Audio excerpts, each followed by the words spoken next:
বলেন, আমি উত্তর দেবো ইনশাল্লাহ।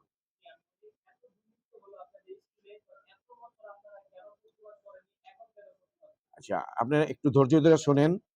স্কুলটা যখন 2007 সনে, আপনি সবাই এক প্রশ্ন একটা কিন্তু শুনবেন, সবাই একটা প্রশ্নের উত্তর দিয়ে দিব। 2007 সনে যখন স্কুলটা আমরা সিদ্ধান্ত নেই, আমরা কয়েকজনে মিলে যে স্কুলটা আমরা এখানে একটা স্কুল করব। স্কুলটা একটা সরকারি এনিমি প্রপার্টি, আমরা সরকারের থেকে লিজ নিয়ে এই জিনিসটা করছি, কোনো অবৈধভাবে করি নাই, বৈধভাবেই করছি। তখন এই যে এখানে আমি বললাম যে এখানে যখন নাকি স্কুল করলাম এলাকাবাসীর টাকা এবং আমার টাকা, আমার নিজস্ব অর্থায়নে, আমি সেভাবে মনে করেন, আমার নাম বলছে, আমার নাম মোহাম্মদ নাজির হোসেন। ঠিক আছে, আমার নাম এখানে লাগছে, আমার নাম মোহাম্মদ নাজির হোসেন। লিখছি যে এখানে নাজির হোসেন অনেকবার আসছে, অনেকবার।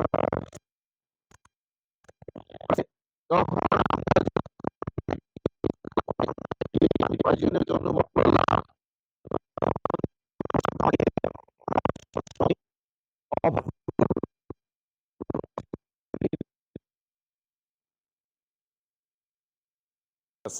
ওনারা এটা মাইনা নেয় নাই যে কাশেম হুমায়ুন সভাপতি আর সালাম সেক্রেটারি বা এটা বা দেলোয়ার হোসেন চুন্নু সভাপতি, এটা ওনারা মাইনা নেয় নাই। মাইনা না নেওয়াতে ওনারা সবাই স্কুলে গিয়া এটা প্রতিবাদ করছে। প্রতিবাদ করার পরে তখন তারা একটা সিদ্ধান্ত নিছে যে ঠিক আছে, এটা আমরা কি করব, এই সালামারি করলো যে নাজির হোসেনকে আমরা সেক্রেটারি দিব, কাশেম হুমায়ুনকে সভাপতি দিব। তাই স্কুলের স্বার্থে ওই মুহূর্তে স্কুলের একটা, যেহেতু স্কুলটা আমরা এত কষ্ট করে করছি, এটা যাতে বাধাগ্রস্ত না হয়, স্কুলের স্বার্থে আমি সেটা মেনে নিচ্ছি, অনিচ্ছা সত্ত্বেও মেনে নিচ্ছি যে ঠিক আছে স্কুলটা পরিচালনা হোক। এইভাবে দীর্ঘ 3-4 বছর আমি স্কুল চালাইছি, আমি নিজের তত্ত্বাবধানে স্কুল চালাইছি। সালাম ছিল কাশিম হুমায়ুনের ওই যে সভাপতি করে নিচ্ছে, সে মাঝে মাঝে আসতো। এই স্কুলটা আমরা যে পরিচালনা করলাম বিভিন্ন বিভিন্ন মিটিং এ, ওনার একটা ভাষ্য ছিল, সেটা আপনি জেনে রাখেন, এটা আমরা উল্লেখ করিনি। উনি বলতো যে আমাকে যদি তোমরা আমার কাছে যদি কোনো টাকা পয়সা বা অনুদান চাও, আমি কিন্তু 10 টাকা দিতে পারবো না, আমি কিন্তু তাইলে আসবো না। এই জিনিসটা উনি আমাদের বিভিন্ন মিটিং এ এগুলি বলছে। তখন তার আওয়ামী লীগ সরকার ক্ষমতায় ছিল না, তখন তত্ত্বাবধায়ক সরকার ছিল 2007 সনে। ঠিক আছে, তারপরে যখন নাকি আওয়ামী লীগ সরকার আসলো, আওয়ামী লীগ সরকার আসার পরে ওনার রূপ সম্পূর্ণ চেঞ্জ হয়ে গেল। চেঞ্জ হয়ে যাওয়ার পরে উনি স্কুলটারে কি করলো, আপনি কি করলো, ট্রাস্টি করার জন্য সিদ্ধান্ত নিল। ট্রাস্টি করার জন্য সিদ্ধান্ত নেওয়ার পরে আমাদের অনুমতি চাইলো। উনি একটা জুজুর ভয় দেখাইলো যে এটা যদি আমরা ট্রাস্টি বোর্ডে না করি, তাহলে হয়তো দক্ষিণের মানুষ, এখানের মানুষ টানুষ এরা আইসা টেসা স্কুলটা দখল করবে। ঠিক আছে, এই ধরনের একটা, যেগুলো আমি বলতেছি একদম প্র্যাকটিক্যাল বলতেছি। এটা কোনো 19-20 কারো উপরে কোনো রেখা বিদ্বেষ রেখার কথা বলতেছি না। এরকম ভাবে আমাদের বলতে পারে, আমরা মনে করলাম যে ঠিক আছে, যদি এটা শান্তিপূর্ণ ভাবে স্কুলটা পরিচালনা হয় ট্রাস্টি করলে, তাহলে চলুক না, সমস্যা কি আছে, আমরা তখন সম্মতি দিচ্ছি। ঠিক আছে, তারপর ট্রাস্টি বোর্ড যখন হইলো, তখন ওইখানে একটা হইলো, কমিটির একটা হলো যে এখানে এখন কমিটি কি হবে, স্কুল কমিটি তো বাদ হয়ে গেল, এখন ট্রাস্টি কমিটির মাধ্যমে স্কুল চলবে। তখন আমরা বসলাম যে এখানে কে আবার হবে, তখনও সেখানে সেই আগের পূর্বেরই সে একই চক্রান্ত। ওইখানে কাশেম হুমায়ুন সভাপতি, দেলোয়ার হোসেন চুন্নু সেক্রেটারি, আর সালাম হইল সহসভাপতি, আমার দৃশ্য সহসভাপতি। ঠিক আছে, এইটা যখন এখানে প্রস্তাব করলো, আমি ওইখানে একটা, আমার দুর্ভাগ্য হইলো আমি ওইখানে একাই ছিলাম। একা মানে কি, আমার পক্ষে বলার মতো ওরকম আমি কাউকে পাইনি। আমার ছোট ভাই ছিল, তখন ওইটা প্রতিবাদ করলো, এটা ও ট্রাস্টি বোর্ডের সদস্যই মনির হোসেন। প্রতিবাদ করার পরে তারা অনিচ্ছাকৃত যে আমার সেক্রেটারি করবো, কাশিম মোহন সভাপতি। আমার মনে দুঃখ হয়েছে, খুব বা দুঃখ এটাই যে স্কুল করলাম আমি, টাকা পয়সা দিলাম আমি, পরিশ্রম করলাম আমি, সবকিছু করলাম আমি, এখন এই সেক্রেটারি আর সভাপতি পদ নিয়ে আমার জোর করে আনতে হবে কেন? যদি কেউ যদি এটা যদি আমার প্রাপ্য হয়, তাহলে আমি পাবো, না পাইলে কোনো সমস্যা নেই গিয়া। আমার এটা যুদ্ধ করে আনতে হবে না, লড়াই করে আনতে হবে না, আর করে আনতে হবে না। এই মনের ক্ষোভে আমি ওই যে ওইখান থেকে 2010-এ বোধহয়, খুব সম্ভব 10 বা 12-তে 11-তে, আমি ওই যে কমিটি হওয়ার সময় স্কুল থেকে বাইরে হয়েছি। আমার মনের দুঃখে আমি আর এরপরে আমি স্কুলে যাইনি। ঠিক আছে, এটি হলো বাস্তবতা। এরপরে আমি স্কুলে যাই নাই, যেহেতু আমি যাই নাই, তারপরে মনে করেন আমার মহল্লার এরও কেউ আর স্কুলে যায় নাই। ওই যে তার 2 জন চাটুকদার ছিল, 2-3 জন, তারা রেগুলার তার সাথে মনে করেন যে এগুলো সমন্বয় করছে। এইলো আপনার প্রশ্নের উত্তর আর কি। আমরা যে আপনি বললেন যে আমরা পরিবেশ, আমরা ওই ইসে, কিন্তু আরেকটু কথা বলে রাখি, আপনার প্রশ্নের বাইরে বলে রাখি, আমরা আমাদের উদ্দেশ্য কিন্তু একটি, যে যেই চালাক স্কুলটা যাতে সুন্দর মতন চলে, কারণ আমাদের পরিশ্রম, টাকা পয়সা সবকিছুর বিনিময়ে আমরা স্কুলটা করছি। যেই চালক স্কুলটা সুন্দর মতন পরিচালনা হোক, আমাদের কমিটমেন্টটা যেটা ছিল যে আমরা স্বল্প বেতনে এবং সুন্দর একটা শিক্ষার মান বজায় রাখবো, সেই কমিটমেন্টটা আমি মনে করছি যে এত এত বিল্ডিং হয়েছে, পরবর্তীতে এত উঁচু উঁচু দালান হয়েছে, এইভাবে টাকা পয়সাই না মনে হয় স্কুলটা সুন্দরভাবে ভালোভাবেই চলতেছে। আমার মনের ভিতরে এরকম একটা, সবার মনের ভিতরে এরকম একটা ছিল। কিন্তু আমরা যখন স্কুলে ঢুকলাম, এই যে এই গণজোয়ারের এরপর স্কুলে ঢুকলাম আমি, ওইখান থেকে আমি রেজাল্ট শিট নিলাম। আপনারা 2টা মিনিট একটু ধরেন। যারা 2025 সনে এসএসসি পরীক্ষা দিবে, আগামী 2025 সনে, আর এই 25 সনের যে পরীক্ষা দিবে তাদের রেজাল্ট শিটটা আমি হেডমাস্টার থেকে নিলাম। এটার একটু চিত্র 1 মিনিট আপনারা এটা চিত্রটা একটু দেখেন। এটার মধ্যে সেকশন 1 সায়েন্সের এটা হলো আপনার এই মেয়েদের এখানে ছাত্রী সংখ্যা হলো 25 জন। 25 জন ছাত্রী সংখ্যার মধ্যে টোটাল পাস করছে 16 জন আর ফেল করছে হলো 9 জন। হাফিয়ালি দেখেন। আর সায়েন্সের ছাত্রদের টোটাল ছাত্র হলো 56 জন, 56। এখানে টোটাল পাস করছে 26 আর টোটাল ফেল করছে হলো 30। একটু জানাই রাখি, এই ফেলটা প্রত্যেকটা সাবজেক্টে 3 বিষয়, 4 বিষয়, 5 বিষয়, 6 বিষয়, 7 বিষয় পর্যন্ত আছে। এই যে ফেলের সংখ্যাটা 6 বিষয়, 7 বিষয়, 8 বিষয় পর্যন্ত ফেল আছে এখানে। এটা হলো 56 এর জায়গায় আপনি 26 জন অল সাবজেক্টে পাস করছে আর 30 জন হলো বিভিন্ন সাবজেক্টে ফেল করছে। আরেকটা দেখেন সায়েন্সের এ, এটা হলো সায়েন্সের এ হলো আর্টসের এখানে ছাত্র সংখ্যা হলো 32 জন। এই 32 জনের মধ্যে একজনও পাস নাই, টোটাল এর একজনও পাস নাই। ঠিক আছে, এখানে একজনও পাস নাই। যারা ফেল করছে প্রত্যেকেই মনে করেন এই যে 8 বিষয় ফেল আছে, 9 বিষয়, 8 বিষয়, 8 বিষয়, এই যে 7 বিষয়, 6 বিষয়, মানে প্রত্যেকটা ফেল। এই যে 26 জন ফেল করছে, এই অবস্থা। আচ্ছা, তারপরে দেখেন সেকশন সি কমার্সে হলো ছাত্র সংখ্যা 72। এখানে অল সাবজেক্টে পাস করছে হলো 13 জন। 72 জনের মেয়ে 13 জন। 59 জন হইলো মনে করেন যে এরকম 5 বিষয়, 6 বিষয়, 8 বিষয়, 8 বিষয়, 9 বিষয় পর্যন্ত এই যে মনে করেন এগুলো ফেল আছে এর সময়। তারপরে আপনার সায়েন্স আর্টসে হইলো ছাত্র সংখ্যা 46 জন, টোটাল পাস হলো 1 জন আর বিভিন্ন ফেল করছে হলো 45 জন।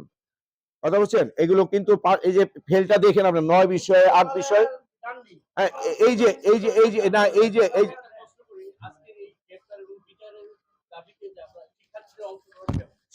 শিক্ষার্থীরা আন্দোলন করছে, আমাদের কোনো কিছু আমরা করি নাই তো।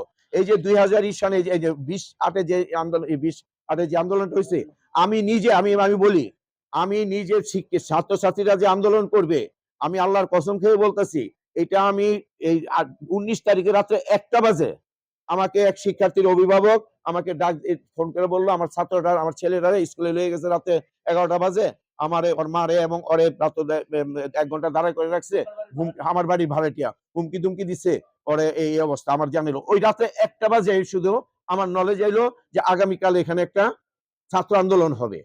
পুরাটাই কিন্তু ছাত্র আন্দোলন। এখানে কিন্তু আমাদের এটা হলো আমরা স্বাভাবিকভাবে আস্তে ধীরে এটা করতাম, যে এতদিনে সে করছে সেটা আমরা কিভাবে তাড়ান যায়, কিভাবে করা যায়।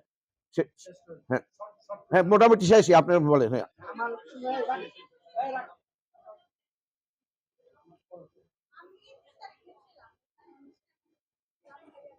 জি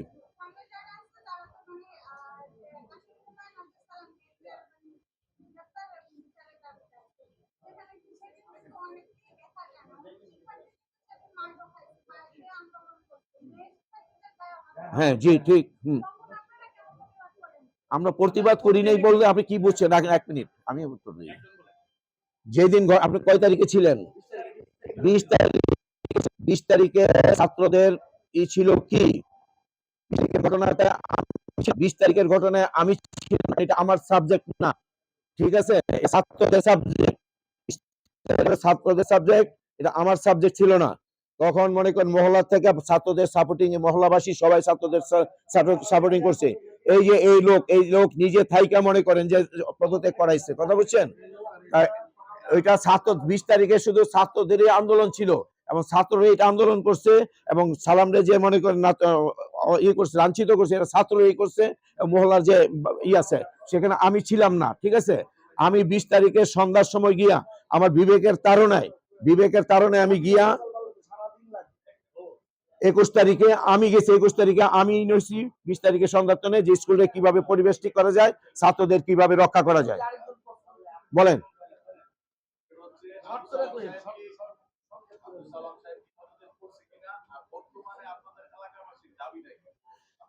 আব্দুল সালাম পদত্যাগের ওই সময় বাধ্য হইতো, বা তারা যেভাবে নিচ্ছে বাধ্য হইতো, পদত্যাগ করতো।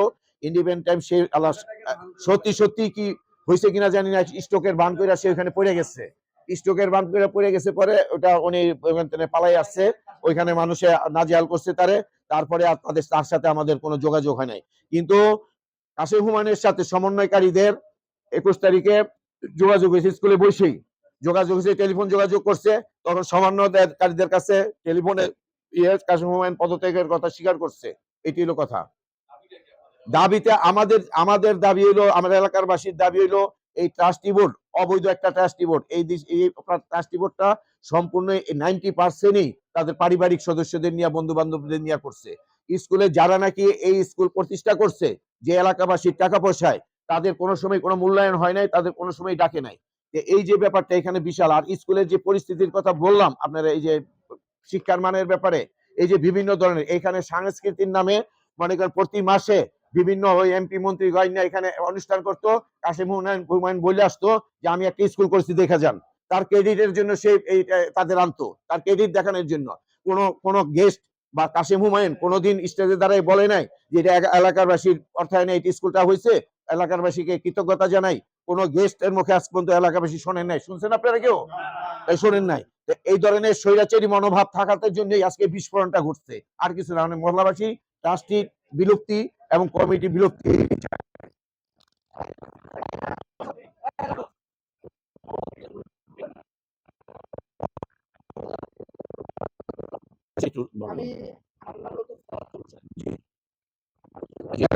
আপনার নাম? জি, আমি আপনাদের কাছে, আপনারা কিন্তু এখানে যেটা বলছেন জি, সব ঠিক আছে। আপনারা একজন প্রথমত প্রয়োজন হইল যে কাসেম হুমায়ুন, সালাম যারা দুর্নীতি করছে, একটা চার্টার্ড অ্যাকাউন্ট ফার্ম দিয়া এটা তদন্ত করা, যে একটা ফার্ম নিয়োগ করা, যে তারা কত টাকা অনুদান আনছে, সেলিম ওসমান কত টাকা অনুদান দিচ্ছে, এটা ক্যাশ কত হইছে, ব্যাংক অ্যাকাউন্টে কত আছে। আপনারা ব্যাংকের হিসাবটা দেন নাই। আমি আমার এক নাম্বার বলেন এটা করবেন কিনা। দ্বিতীয় হলো, আপনারা বললেন 500 টাকা বেতন নেই বা 600 টাকা বেতন নেই। আপনারা আসলে আপনারা কয় টাকা বেতন নিবেন, হ্যাঁ বলবো, আপনারা কইবেন কিনা, এটা কোন উল্লেখ করে আমি বলবো। আপনাদের দাবিগুলি তো এখানে লেখা নাই। জি, কারণ আপনার রাজ্যে আইয়া যদি আবার আপনি কাসেম হুমায়ুন হাসবেন না, না এটা নিশ্চয়তা কি? আচ্ছা ঠিক আছে, আমি আপনার কথা উত্তর দিতেছি একটা করে। আচ্ছা, দ্বিতীয় হইলো যে সারা দেশেই বিভিন্ন জায়গায় পরিবর্তন হয়েছে। শেখ হাসিনা এই পলাই গেছে, এখন তো কমিটি করতে কোনো বাধা নাই। না বাধা আছে, আমি আপনার একটা বলি, আমি একটা কথা বলি, একটা কথা শুনেন আমার, আপনার কথা বুঝছি আমি। আপনার কথা বুঝছি, আপনার কথা আমি বুঝছি। আমি একটা করে বলি, একটু বলি। হ্যাঁ, আচ্ছা একটু করি। আপনি যে এখানে ব্যাংক অ্যাকাউন্টের যে ব্যাপারগুলো বলছেন, ব্যাংক অ্যাকাউন্ট দেখেন, এখানে ব্যাংক অ্যাকাউন্ট, এখানে তাদের 3টা অ্যাকাউন্ট আছে। আপনি একটু চিন্তা করতে হবে। ব্যাপারটা হলো আজকে 1 সপ্তাহ বা 10 দিনের ব্যাপার। এখানে অনেক কিছুই চলতেছে, আমরা বিভিন্ন প্রসেসে যাইতেছি।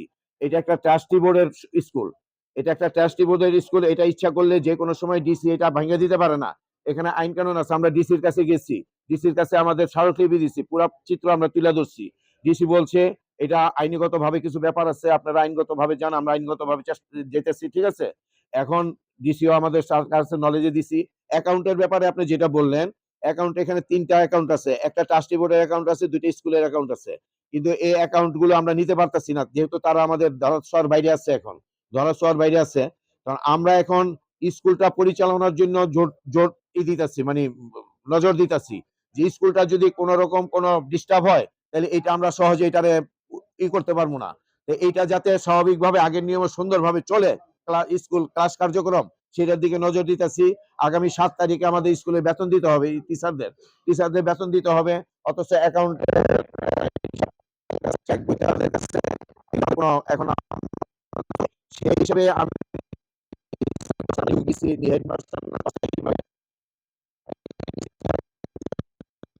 এবং আমাদের 3 জনের স্কুলের নাম না, অন্তত স্কুলের টাকাটা কালেকশন করায় আমরা যাতে ব্যাংকে রাখতে পারি এবং এখান থেকে যাতে টিচারদের বেতন দিতে পারি, সেই হিসাবে আমরা এটা তাৎক্ষণিকভাবে করছি। কিন্তু এটা নিয়ে বহুত চলতেছে, বলতেছে এটা আমি বেআইনি করছি, ওই করছি, মামলা হবে। ঠিক আছে, হোক, ওইটা কোনো বিষয় না। কি হবে না হবে সেটা আমি জবাব দিব, আমি করব। এটা গেল আপনার ব্যাংকিং ব্যাপারটা। আর আপনি আপনার আপনার একটা কি বললেন, আমরা কি করছি, আমরা কি করব, এই তো কথা। দেখেন এখানে ছাত্রছাত্রীদের দাবি ছিল যে এই যে বেতনের ব্যাপারটা, এবং এই যে আপনার এই যে পরীক্ষার ফি এর ব্যাপারটা, ক্যান্টিনের ব্যাপারটা, এই যে কতগুলো এই যে আমি যখন ছাত্রছাত্রীরা যখন একদম উত্তাল মাতাল, মানে কোন রকম তাদের থামানোর কোনো সুযোগই নাই, আপনি যদি সিন দেখতেন তখন কোন অবস্থায় তারা মানে না। তাদের একটা কথাই 2 ঘন্টার মধ্যে ডিসিশন দিতে হবো, 4 ঘন্টার মধ্যে ডিসিশন দিতে হবো, নাহলে আমরা ওই করে হালামু, সেই করে হালামু, দুনিয়া তছনছ করে ফেলাবো। তাদের কোন রকম মনে করেন যে ঠান্ডা করছি, অনেক ইটি করে, এগুলো ভিডিও আপনারা দেখতে পারবেন, অনেক হাতে পায়ে ধরে অনেক কিছু ঠান্ডা ঠান্ডা করছি আমরা ছাত্রদের। এখন তাৎক্ষণিকভাবে আমরা একটা জিনিস ছাত্রদের একটা দিছি, ছাত্ররা এই যে এই রেজাল্টটা যখন আমি যখন দেখলাম যে ছাত্ররা দাবির মধ্যে একটা দাবি ছিল, তারা প্রি টেস্ট পরীক্ষা দিবে না, সরাসরি টেস্ট দিবে, প্রি টেস্ট পরীক্ষা দিবে না। এটা একটা দাবি ছিল ছাত্রদের। যখন আমি ছাত্রদের অভিভাবকদের নিয়ে আমি বসছি, ওরা 1-200 ছাত্রদের অভিভাবকদের নিয়ে বসছি, ছাত্রদের নিয়ে বসছি যে তোমাদের দেখো রেজাল্ট এই, তোমাদের এই রেজাল্ট, এখন যদি তোমরা প্রি টেস্ট না দাও, প্রি টেস্ট না দিলে তো টেস্টে সবাই বাদ হয়ে যাবে, বাদ হয়ে যাবে। তখন কিন্তু আমি কঠোর অবস্থা নিবো। তখন তোমার গার্জিয়ানরা তোমার আন্ডারটেকিং দিব যে টেস্টে যদি না এলাও হয়, আমি কিন্তু একজন এলাও দিব না, যদি আমি থাকি এখানে। আমি এই কথা বলছি যদি আমি ওই পর্যন্ত থাকি, ঠিক আছে, আল্লাহ পাক যদি আমার থাকার তৌফিক দেয়। তো এইটা মনে করেন আমি এই স্কুলে শিক্ষা কার্যক্রমের জন্য এভাবে এটা চালাইতেছি, যে ছাত্ররা যাতে, ছাত্রকে বলছি তোমরা একটা চ্যালেঞ্জ হিসাবে নাও, যাতে নতুন একটা পরিবর্তন হইলো, তোমরা যাতে আগামী রেজাল্ট এটা যাতে পরীক্ষাটা ভালো দিতে পারো, রেজাল্ট ভালো করতে পারো, আমরা চেষ্টা করবো। তোমরা এটার একটা যুদ্ধর হিসাবে নাও। ছাত্ররা আমার কাছে কমিটমেন্ট দিচ্ছে যে তারা এটার লেখাপড়া তারা ভালো করবে, এবং যেভাবে তারা এটা করার চেষ্টা করবে। আমি এখন তাৎক্ষণিকভাবে করছি, তাৎক্ষণিকভাবে করছি যে আমাদের যে ওদের যে পরীক্ষার ফিসটা ছিল 600 টাকা, ওইটা আমি 500 টাকা করে দিছি এখন। আর আর যেটা 300 টাকা ছিল সেটা 250 টাকা করছি। এবং ক্যান্টিনের যে ব্যাপারটা দেখেন আপনারা, ক্যান্টিনের যে এখানে আমার সামনে একটা এসে দোকান আছে,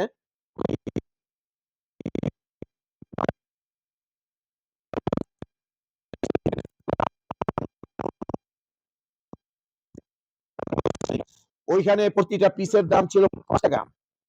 সমোসা, একটা সিঙ্গারা, একটা পুরি, এগুলো 5 টাকা করে পিসের দাম।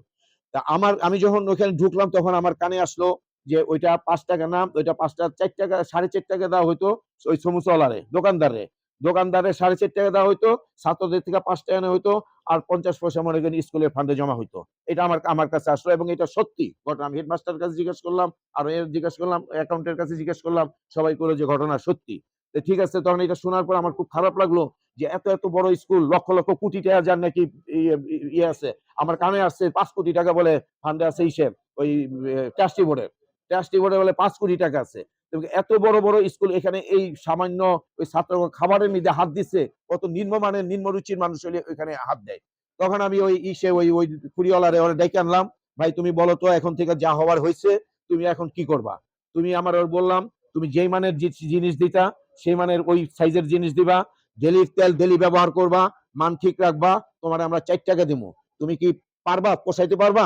ওকুল আলহামদুলিল্লাহ আমি পারবো, কোনো সমস্যা নেই, তোমার 4 টাকা দিব, কিন্তু তোমার মানের ভিত্তিতে তুমি কিন্তু কোনো 19-20 করতে পারবা না। তো এইভাবে আমি এটারে 4 টাকা করে আনছি, এটা 4 টাকা করে এটা চলতেছে। এই তিনটা। আর বেতনের ব্যাপারটা আপনি যেটা বললেন, সেটা আমি আমার কমিটমেন্ট আমি ইনশাল্লাহ রক্ষা করব। কারণ এখানে ইতিহাস আছে যে আমি যখন স্কুল শুরু করি তখন নিজের টাকা স্কুলের টিচারদেরও বেতন দিয়ে আমি চালাইছি, কথা বুঝছেন, ইতিহাস আমার আছে। তো এখন ব্যাপার হলো এখানে যতটুক আমি বাজেট যখন আমি দেখবো স্কুলে আয় কত ব্যয় কত, এখান থেকে কোনো টাকা আমি কোনো ব্যাংকে জমানোর আমার কোনো দরকার নেই। ব্যাংকে আমি টাকা জমাবো কার জন্য? আর তুমি কার জন্য জমাইছো? তোমার তো কোনো ছেলেও নাই, দুই ভাইয়ের এক ভাইয়ের কোনো ছেলে নাই যে এরা এসে তোমার এখানে করে থাকবো। হ্যাঁ, একটা তো অরিশ্যুত একটা থাকে, একটা ওয়ার ইস্যুতে থাকে না, বাপে গেলে গেছে পোলাই, এখানে বলে আমাদের দেশের যে পরিবারতন্ত্র, ঠিক আছে, পরিবারতন্ত্র তো এইটাই বলে। সেটাও তো আপনি মনে কিছু করেন না, কথাটা হয়তো একটু দুঃখজনক যে তার ছেলে নাই।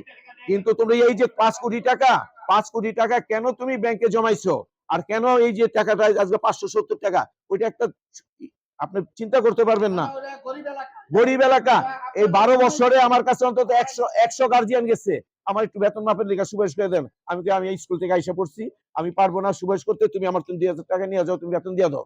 এরকম 12 বছরের মধ্যে 100 জনের আমি এই ব্যবস্থা করে দিছি। একটা এরকম এলাকার এরকম মানুষ যে সুদের টাকা না সে পরীক্ষার ফি দেয়, সুদের টাকা না ফি দেয়, এগুলো আমার কাছে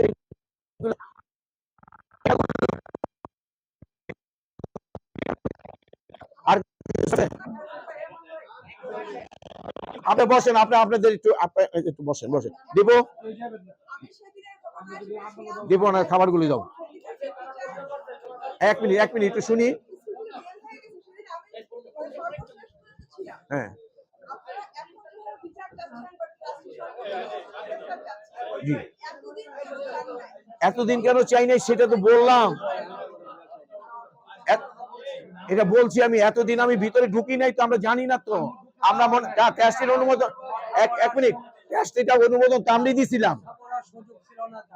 না টেস্টি তো আমরাই অনুমোদন দিছিলাম যে আমরাই টেস্টি করবো, কিন্তু টেস্টি নিতে এত যে দুর্নীতি ঢুকছে এটা তো আমরা জানতাম না। আমরা তো যাইনি, আমাদের যেতে দেয়নি, যাইনি। আচ্ছা, আপনাদের ধন্যবাদ।